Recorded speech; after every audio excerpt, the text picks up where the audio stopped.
Alors, bonjour à tous. Donc, bienvenue à ce webinaire en ce mercredi 4 juillet.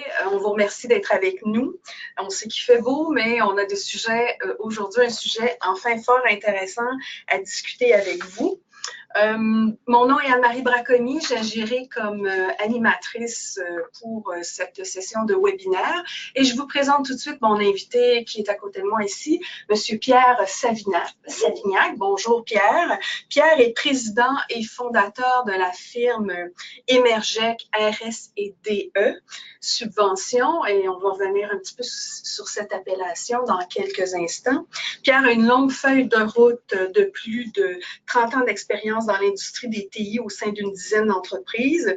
Il a d'abord gradué en informatique, mais son esprit entrepreneurial va le rattraper et en 1994, il fonde Emergex. Son objectif d'alors et encore d'aujourd'hui vise à professionnaliser la démarche entourant les crédits d'impôt de recherche et développement.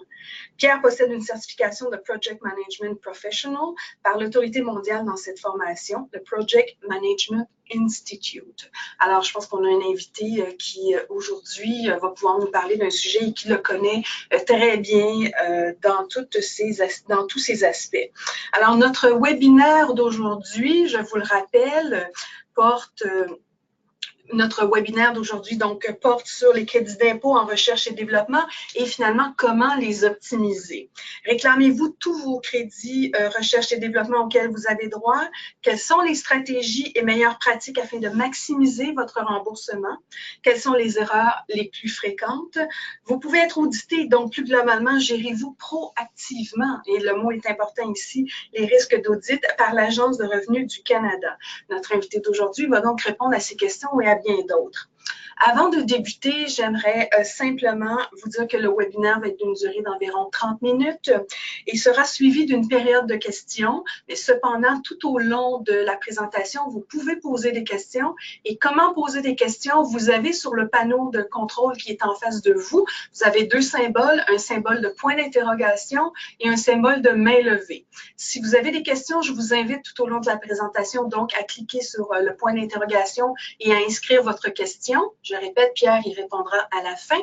Et si vous avez des difficultés techniques ou certains éléments qui vous semblent, donc des problèmes techniques, pardon, vous avez la main levée. Je vous incite à peser sur la main levée et indiquer quel est le problème qui survient.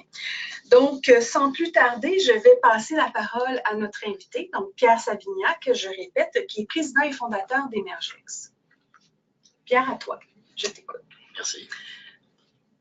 Tu peux passer l'écran? Oui, alors on va commencer. Oui, on va aller tout de suite. Alors, Pierre, alors, quelques instants. Oui, alors le temps qu'on fasse la transition, je vous remercie de votre patience. Donc, quelques instants et nous allons partir la présentation.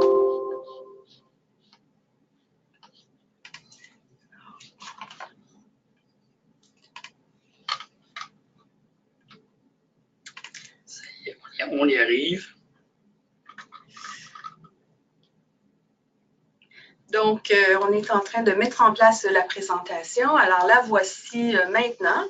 Donc, on vous remercie de votre patience. Donc, comment optimiser nos crédits d'impôt de recherche et développement? Pierre, je te laisse la parole.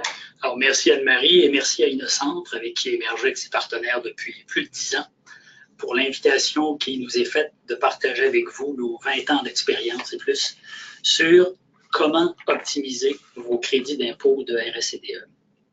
Alors, une brève présentation d'Emergex. Nous sommes une firme spécialisée en réclamation de crédits d'impôt de RS&DE et aussi des affaires électroniques connues sous le nom de CDAE, le programme de subvention d'aide à la recherche industrielle, le PARI, et quelques autres programmes gouvernementaux à travers le pays, parce qu'effectivement, nous sommes présents à travers le Canada. Notre équipe est principalement constituée d'informaticiens et d'ingénieurs pour bien comprendre vos projets technologiques. Et pour chaque dollar qu'on réclame, nos clients reçoivent 97 sous, les 3 derniers sous étant perdus au griffe de l'ARC, l'Agence de revenus du Canada. Nous sommes généralement rémunérés à pourcentage des résultats obtenus, bien qu'on intervienne parfois aussi sur une base horaire.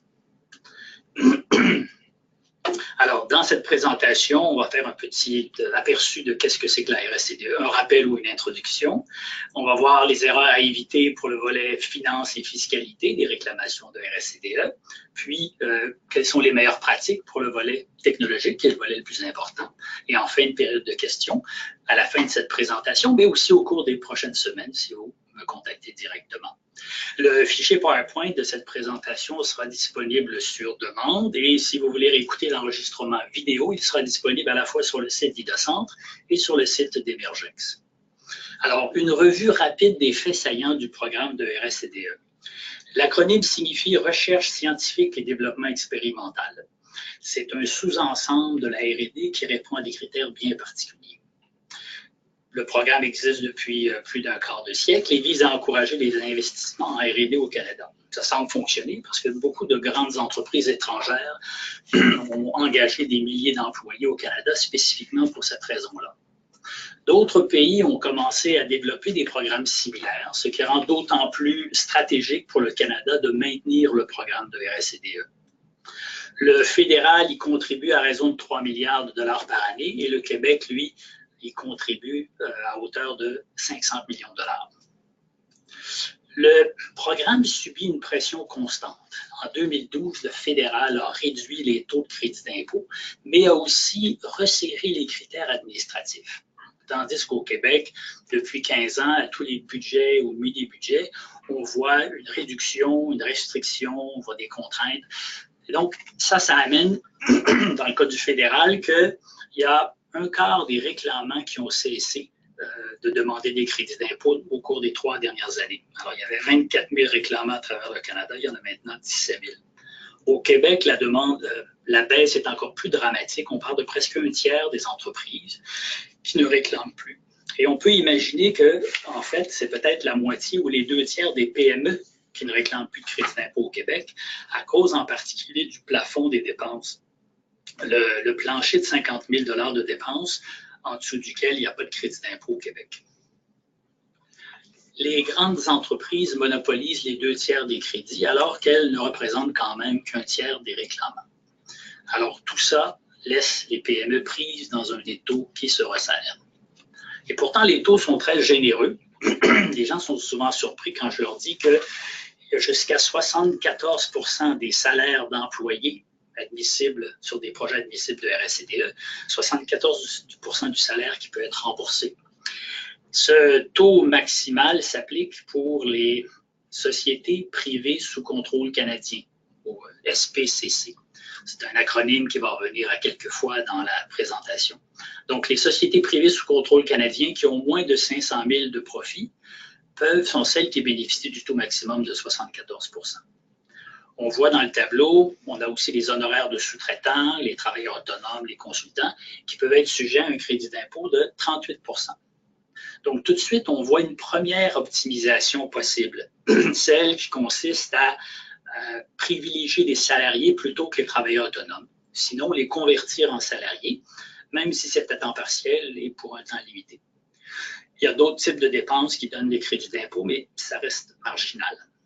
Le taux minimum qu'on voit dans la colonne de droite, c'est ce qui s'applique aux entreprises étrangères ou aux sociétés publiques. Dans ce cas-là, entre le minimum et le maximum, il y a tout un spectre de valeurs qui dépend de plusieurs critères que je ne couvrirai pas ici. Les critères étant différents au fédéral et au Québec pour rendre ça juste plus complexe. Pour être admissible à la RSCDE, un projet doit satisfaire simultanément 3 critères. D'abord, l'incertitude technologique, c'est-à-dire que la probabilité d'atteindre un objectif ou la façon d'y parvenir ne peut être connue ou déterminée d'avance d'après l'expérience ou les connaissances disponibles. Le deuxième critère, le contenu technologique, et le troisième critère, l'avancement technologique, peuvent se comprendre avec le petit dessin suivant. Alors, imaginez d'abord que quand on a, dans le cadre d'un développement, épuisé les solutions courantes, on rencontre ce qu'on appelle un mur technologique ou une incertitude. Et là, c'est le début du projet. Et là, on va mener une investigation systématique par expérimentation avec la formulation d'hypothèses et de conclusions logiques qui vont mener à un résultat positif ou négatif. Et ce résultat, c'est l'avancement. Donc, l'avancement, c'est l'accroissement de la base de connaissances. Notez ici que l'échec d'un projet de R&D est tout à fait admissible au crédit d'impôt et vous permet justement de récupérer cet investissement qui est un peu perdu. Donc, Pierre, ici, on ne parle pas nécessairement de l'atteinte d'une solution viable, mais plutôt le cheminement qui va vers cette solution. Le cheminement est l'élément important ici. Il faut qu'il y ait une démarche où il y a eu des embûches. Parce que si on est allé de A à B, c'est comme une autoroute. Si on va directement du point A au point B, c'est la pratique courante, c'est pas admissible. Il faut faire des chemins sinueux où on a quelquefois des cul-de-sac d'où on recule et où on repart. Okay. On comprend bien. Merci. Voilà. Donc, les erreurs à éviter pour le volet finance et fiscalité. Imaginez ici, vous avez en haut la catégorie de dépenses et vous avez sur le côté le type d'employé. Donc, un employé déterminé, c'est un actionnaire à 10% ou plus de l'entreprise. Et l'employé non déterminé, c'est les autres employés ordinaires. Dans le cas du salaire, on peut aller chercher jusqu'à 74% du remboursement du salaire, du moins pour la partie admissible au projet, à un projet de RSCDE. Dans le cas des dividendes, le dividende n'a droit à 0 crédit d'impôt. Alors ça nous donne une autre recommandation à formuler ici, celle de privilégier le salaire plutôt que les autres formes de rémunération. Des fois, on voit des entrepreneurs qui viennent nous voir et ils nous disent « Mon comptable, de bonne foi, m'a recommandé de me verser un dividende parce que ça me permettait de sauver 2 ou 3% d'impôts. » Alors, dès le moment où l'entrepreneur technologique est impliqué dans un projet de RSCDE, la balance penche complètement en faveur d'un paiement de salaire et pas du tout de dividende. Dans le cas des bonus sur performance individuelle ou les bonus liés au profit, ce n'est pas possible pour un actionnaire à 10% ou plus, présumément parce qu'il a un grand niveau de contrôle sur la rémunération, sa propre rémunération, alors que les employés ordinaires, les bonus donnent droit à un crédit d'impôt, mais moins que pour le salaire. Donc, comme recommandation, privilégier le salaire au lieu des bonus et autres formes de rémunération, quitte à ce qu'au travers de l'année et au travers du cash flow, on monte le salaire, on le descend, surtout pour les entrepreneurs, de façon à gérer le cash flow tout en maximisant les crédits d'impôt. Le revenu imposable aussi a un impact sur le taux de crédit d'impôt.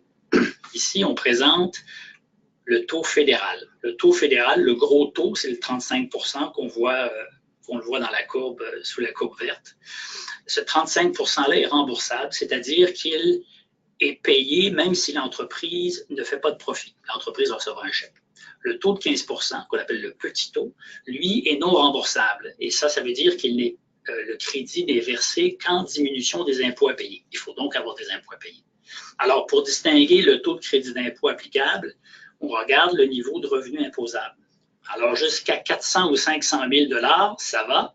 On peut réclamer jusqu'à 3 millions de dollars de dépenses à ce taux de 35%.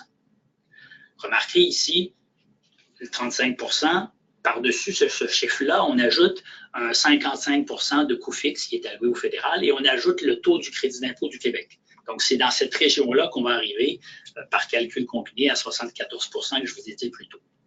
À partir de 500 000, chaque dollar de profit de revenu imposable réduit de 10 $ les dépenses qui sont à 35%. C'est ce qu'on voit ici.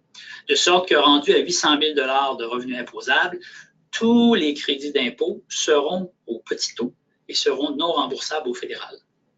Alors, ce que ça nous amène ici comme recommandation, c'est si vous avez une année exceptionnellement profitable, mais que justement c'est une exception, alors voyez comment vous pouvez faire un lissage sur une période de 2 ou 3 ans. Par exemple, en anticipant des dépenses de l'année suivante ou en retardant des revenus. On a parlé que les honoraires de sous-traitants étaient admissibles. Alors, imaginez que la grosse poupée russe, c'est une grande entreprise qui achète des services informatiques à la deuxième poupée. Elle-même sous-traite à la troisième, qui est une compagnie de logiciels, qui elle-même sous-traite à un sous-traitant. Travailleur autonome. Alors, dans cette chaîne alimentaire, qui a le droit de réclamer la RSCDE? sachant qu'$1 ne peut être réclamé qu'une seule fois. Alors, on veut éviter le double dip, ou ici le quadruple dip. On voit par exemple des grandes entreprises donner des contrats à des entreprises de logiciels ou de services informatiques et en vertu de leur taille, elles imposent un contrat où elles ramassent tout, la propriété intellectuelle, le droit de réclamer les crédits d'impôt, les droits de commercialisation. Or, ce n'est pas tout à fait exact. Elle n'a pas nécessairement le droit, forcément par contrat, de contrevenir à la loi. Alors ici, il y a une discussion à avoir avec votre client qui vous impose de tels termes pour négocier et arranger ça, que ça soit plus favorable. Alors, comment on détermine lequel des intervenants a le droit de réclamer le crédit d'impôt? Il y a ce qu'on appelle les règles du paiement contractuel. Alors, dans les 4 poupées, il y a 3 payeurs et il y a 3 exécutants. Alors, imaginez, entre le payeur et l'exécutant, on va évaluer plusieurs critères dans une balance. De chaque côté, on va regarder de quel côté ça pèse. Alors, les critères qu'on va examiner, c'est qui contrôle le développement expérimental, puis à qui revient les fruits de la propriété intellectuelle, qui assume le risque technologique et qui assume le risque financier. Est-ce qu'on a commandé des services de R&D sans garantie de résultat? Donc, est-ce que c'est le bar ouvert? Ou au contraire, est-ce que c'est un produit sans assumer de risque financier ou technologique? Alors, si on regarde, regardez bien comment on essaie de placer les pions. Alors ici, on imagine dans la balance que le fardeau de la preuve est favorable à l'exécutant. Alors la balance peut pencher d'un côté ou l'autre, dépendant des critères, pas seulement le nombre de critères, mais aussi le poids de chacun. Alors nous, pour aider les clients, on a une grille d'évaluation qui permet d'évaluer ces critères-là et de voir qui est dans la meilleure position. Oups.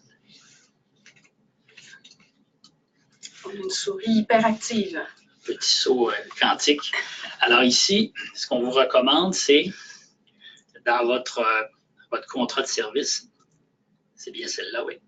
Donc, dans votre contrat de service, d'inclure une clause où vous spécifiez les rôles et surtout lequel des deux parties réclamera la RSCDE afin d'éviter le double dip. Ici, le contrat ne fait que confirmer la réalité. On ne peut pas y contrevenir. Mais l'intérêt de préciser ça dans votre contrat, c'est d'entamer la discussion avec votre client ou avec votre sous-traitant. Ici, je vous fais cadeau d'une clause, une clause standard à mettre dans votre contrat, que ce soit pour votre client ou pour votre sous-traitant. Et ça a le bénéfice d'amorcer la discussion.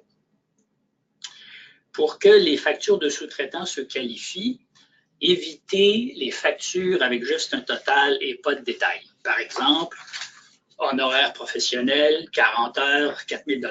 Une facture comme ça ne sera pas acceptée par l'ARC ou par Revenu Québec parce qu'elles vont être examinées. C'est le genre d'éléments qui vont être examinés de façon fréquente. Donc, si vous avez un projet à forfait, découpez les livrables dans chacune des factures et même si le livrable, globalement, est déjà défini dans le contrat de service. Dans le cas d'un travail à l'heure, le fardeau de la preuve est encore plus élevé. Et ici, il faut que la facture de votre sous-traitant détaille les activités réalisées, afin que vous et l'ARC puissiez distinguer celles qui sont admissibles de celles qui ne sont pas admissibles. On veut identifier le nombre d'heures par activité, mais aussi l'employé, parce que l'employé de votre sous-traitant doit être canadien. Donc, le sous-traitant doit être canadien et les employés doivent être canadiens. Vous voulez éviter qu'une entreprise qui se dit canadienne fasse appel à des ressources qui sont en Inde, puisque ce sous-traitant-là, cette facture-là va vous être rejetée. On voit des fois des factures toutes croches qui nous sont présentées comme preuve de sous-traitance, où ce n'est pas l'entreprise opérante, mais son holding qui facture, que la facturation n'est pas au bon nom d'entreprise, que les chiffres n'arrivent pas avec le paiement ou qu'il n'y a pas du tout de paiement qui a été fait entre les deux entreprises. Alors, on veut éviter tout ça. Il faut que la transaction soit aussi propre que possible parce qu'elle va être vérifiée. Il y a d'autres règles dont je vous fais grâce pour les sous-traitants et pour les sous-traitants liés. Vous pouvez combiner la RSCDE avec d'autres programmes de subvention, mais faites attention, demandez d'abord conseil. En effet, il peut y avoir des conséquences négatives sur les crédits d'impôt de RSCDE. C'est le cas avec le prêt conditionnel du Fonds des médias du Canada, dont vous devez vous méfier. Dans le cas du PARI, le programme d'aide à la recherche industrielle, ou les subventions salariales, qui toutes vont cannibaliser les crédits d'impôt de RSCDE. Il y a, à l'opposé, des optimisations qui peuvent être faites. Avec les affaires électroniques, par exemple, il est possible de dire pour un employé qui est impliqué à 60% dans un projet de RSCDE, on peut le réclamer et toucher à ce 74% de taux de crédit. Puis le 40% du temps restant de l'employé peut être réclamé aux affaires électroniques en supposant qu'il est admissible. Et ici, on va chercher un 30% de crédit d'impôt additionnel. Donc, ça permet de faire de belles optimisations. Si vous cherchez d'autres aides gouvernementales, voici une ressource utile que je vous indique qui est préparée par Industrie Canada et qui répertorie les programmes fédéraux, mais aussi les programmes provinciaux. Le volet technologique est le volet le plus important du programme. Après tout, c'est un programme d'incitatif à la recherche et développement. Ici, on vous recommande de bien documenter les problèmes technologiques et les regrouper par activité. On ne veut pas documenter les problèmes fonctionnels, c'est qui est une erreur fréquente qu'on voit dans des descriptions qui nous sont présentées, surtout celles préparées en entreprise. Peux-tu nous donner un exemple spécifique sur cet élément-là quand tu parles de fonctionnel versus… C'est que souvent, la vision du directeur technique de l'entreprise, c'est quelles sont les fonctions que j'offre à mes clients, qu'est-ce qui est présenté, c'est quoi les avantages de mon produit, comment il fonctionne. Alors qu'en vérité, c'est comme on essaie de vendre la voiture par sa présentation et son capot et sa couleur, alors qu'en vérité, il faut ouvrir le capot et regarder dans le moteur comment les fils sont branchés. Okay. L'image est assez excellent. Oui. Alors, imaginez ensuite, on veut une description par axe technologique et non pas par projet client ou produit. Parce que quand la R&D est commercialisée sous forme de produit, elle n'est en principe plus admissible à des crédits d'impôt, bien qu'il y ait des stratégies pour éviter ça. Les descriptions doivent respecter la terminologie de l'ARC. C'est nécessaire pour faire accepter vos projets par des inspecteurs qui ont des normes à respecter, qui ont des comptes à rendre à l'interne. Et enfin, on veut bien choisir les profils technologiques parce qu'après tout, le travail doit être réalisé par des professionnels qualifiés. Ici, on dit, je reviens sur la documentation des problèmes technologiques. Alors, imaginez, dans un exemple de fiche de suivi que vous avez au bas de l'écran, on demande de façon décentralisée aux employés, aux directeurs technologiques ou aux chefs de projet de documenter sur une base hebdomadaire ou mensuelle des problèmes technologiques rencontrés, les travaux qui ont été effectués pour les résoudre et des résultats obtenus. Cette information-là décentralisée vient permettre, de trouver de la matière plus granulaire. Et ça signifie que le projet va être plus fort puisque plus technologique. Mais aussi, ça veut dire qu'il est plus facile de maximiser la taille des travaux réclamés et donc des dollars. Deuxièmement, on veut démontrer la diligence technologique en montrant qu'on a épuisé les solutions de la pratique courante. Ça nous amène au point 3, déduire les incertitudes technologiques, puisqu'on a identifié un mur technologique qui constitue le début des projets de RSCDE. Dans des documentations comme la fiche de suivi que vous avez en bas, ça devient la matière brute pour la rédaction, puis pour distinguer les projets qui sont admissibles de ceux qui ne seront pas, les activités qu'on veut retenir ou pas, mais aussi ça devient le début d'une documentation contemporaine qui, on verra, est essentielle de nos jours comme exigence pour l'ARC. Ici, quand on parle de réclamer des axes technologiques plutôt que des projets clients, ce qu'on veut dire, c'est qu'il faut un certain niveau d'abstraction. On veut éviter de rester collé au projet client, parce que des fois, le projet client, d'un à l'autre, on retrouve les mêmes éléments. Alors ici, ce qu'on veut, c'est que la matière d'un axe technologique peut provenir d'un ou plusieurs projets. Et de la même manière, certains projets peuvent contribuer à un ou plusieurs axes, et d'autres pas. Pour respecter la terminologie de l'ARC, 3 recommandations. D'abord, répondre aux 5 questions de l'ARC.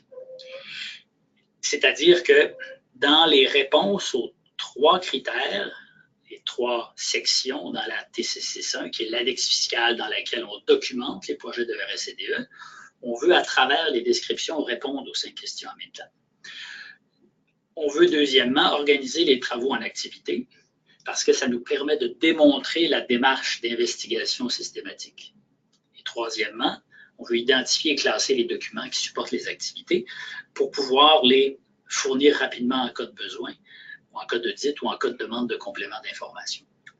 Ici, on parle de terminologie, c'est qu'on utilise des termes qui ne sont pas naturels pour des développeurs, comme des hypothèses, des tests, des modifications d'hypothèses, la diligence technologique. Alors, c'est un passage obligé pour réclamer des crédits d'impôt. Alors, les 5 questions. On a d'abord, existait-il une incertitude technologique? Des hypothèses ont-elles été formulées? Les travaux sont-ils d'investigation systématique? Et des avancements technologiques ont-ils été réalisés? Et enfin, y a-t-il de la documentation contemporaine? Donc, ces 5 questions doivent toutes être satisfaites. Maintenant, je vous ai déjà dit qu'il y avait 3 critères qui devaient être satisfaits, et maintenant, je vous parle de 3 questions. Alors, comment est-ce que les deux se concilient? C'est qu'en fait, ce sont 2 angles d'une même réalité. Alors, si vous surveillez la transition, ici, vous allez voir comment les choses sont mappées l'une sur l'autre. Voilà.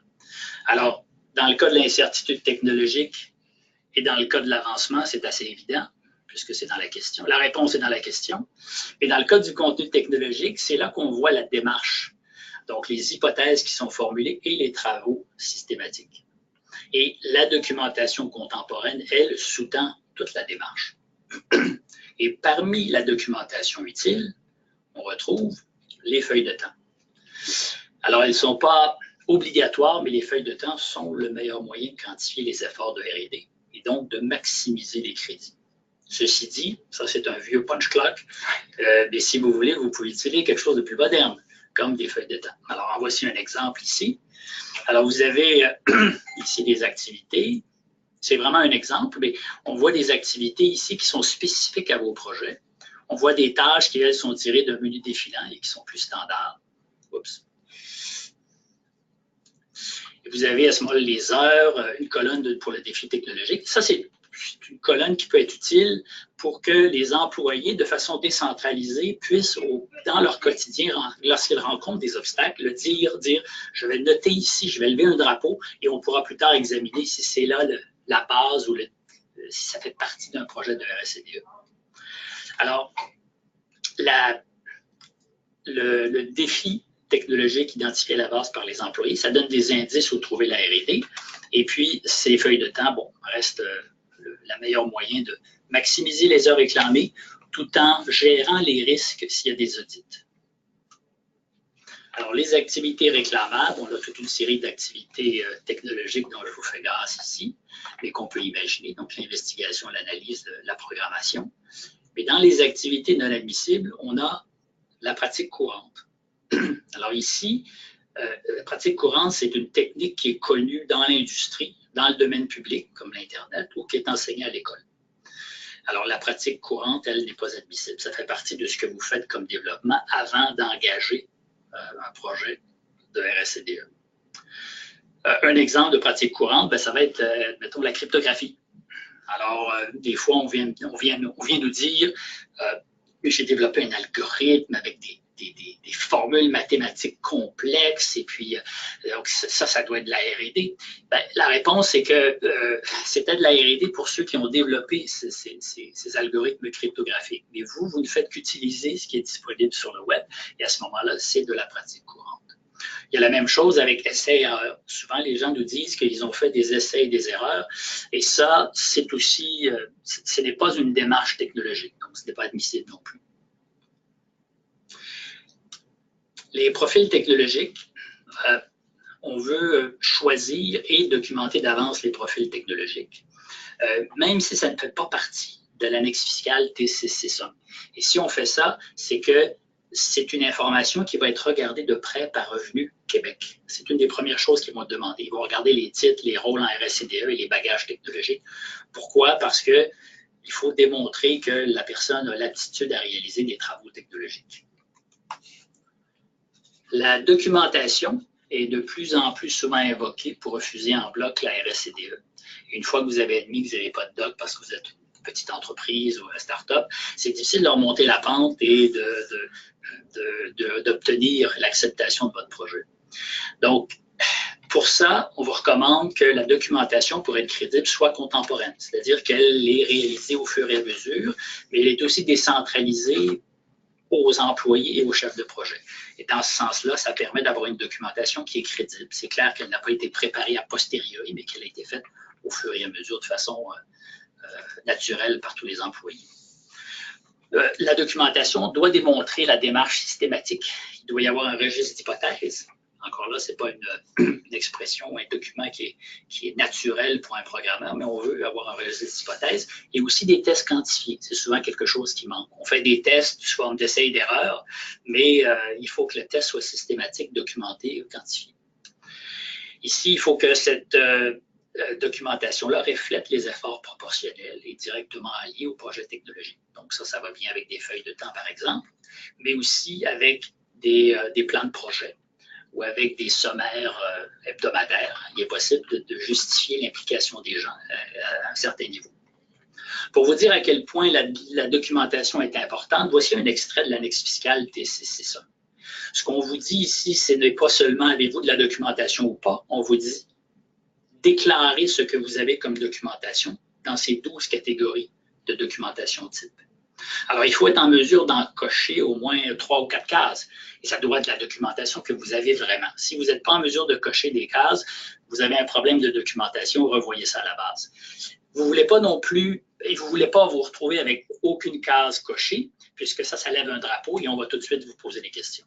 De la même manière, j'ai déjà vu, moi, ces annexes qui sont toutes cochées, toutes les cases sont cochées. Encore là, ça se trouve être pas crédible. On n'a généralement pas toute cette documentation-là.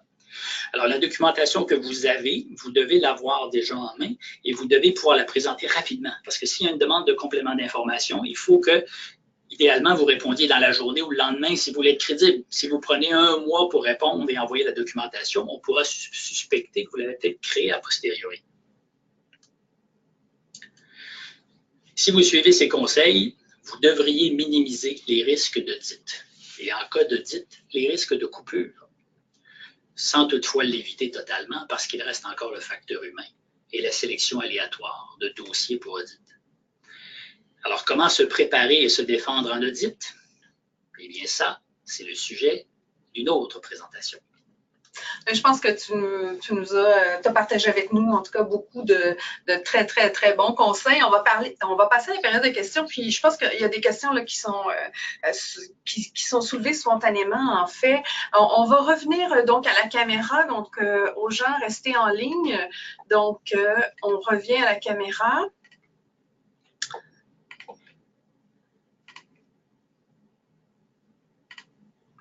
Voilà, donc on est revenu avec Pierre Savignac.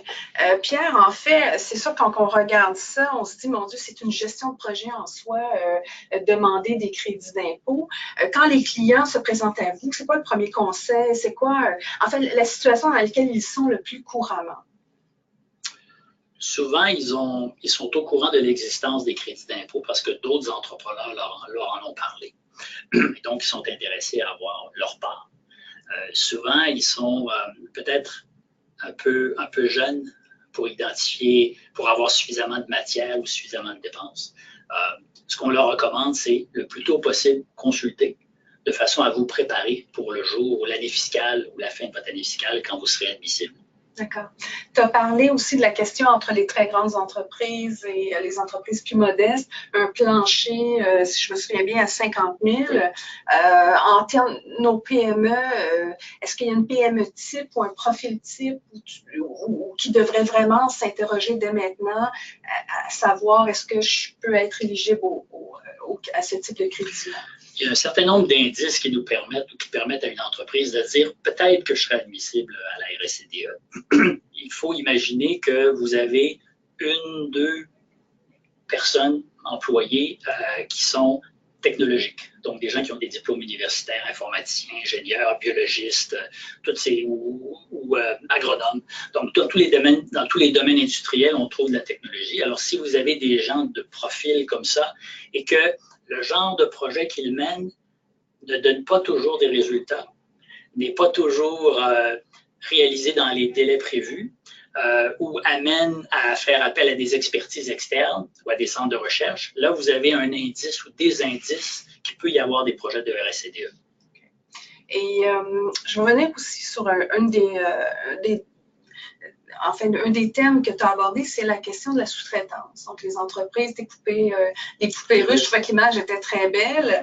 Dans le fond, quand on s'interroge à savoir si on est payé par un client, en fait, si on peut demander ces crédits-là, si on est payé par un client, ben ça revient en fait à la discussion dont on parlait. Hein? C'est bien ça?